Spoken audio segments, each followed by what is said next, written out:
having such conversations, the next big question that everybody has been asking and that has been on everyone's mind is regard to media access and what exactly happened.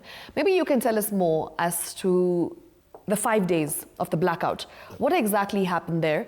And why did that happen the way it happened? Is that something that was part of the plan the entire time?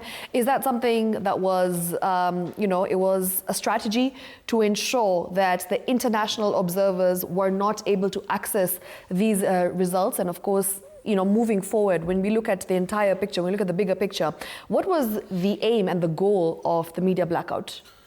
Okay, number one, I think international observers do not get results while seated somewhere in the offices or in the hotels. Yeah. I believe that if they really want to oversee a credible process, they're supposed to actually go on the ground, go to these polling stations. Right. So as I have indicated, that we had about 100,000 polling stations across the country. Okay.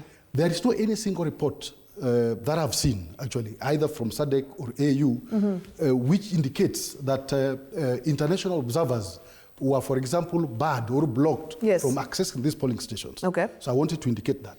But again, you see, nobody expected in our country that things could actually turn into that situation. Nobody ever expected. So it's something that actually that came abruptly. If it was organized, then it was perhaps well organized. It was a damage control? Yeah, if it was organized. But now, coming to the question of I don't want to call it really media blackout, but I think... what would we call it then? Yeah, what was done, I think, was to shut down internet. Okay. And in my view, I am not in the shoes of people who did that. Yeah. But in my view, what I think... Yes. You see, if someone in Kigoma, Tanzania is a very big country, so I'm giving an example of a place called Kigoma.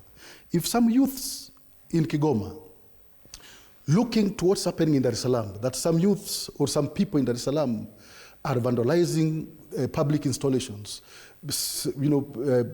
destroying people's properties, private people's properties, chopping off some people who voted, fingers because they just inked, when they voted. Yeah. So it's very easy for these chaos to snowball, into other places in Tanzania.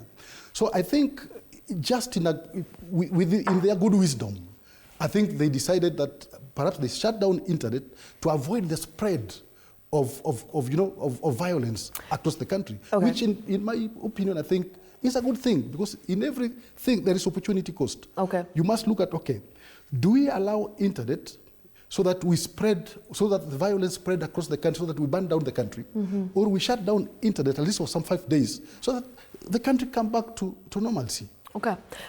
You mentioned that there is an opportunity cost in the entire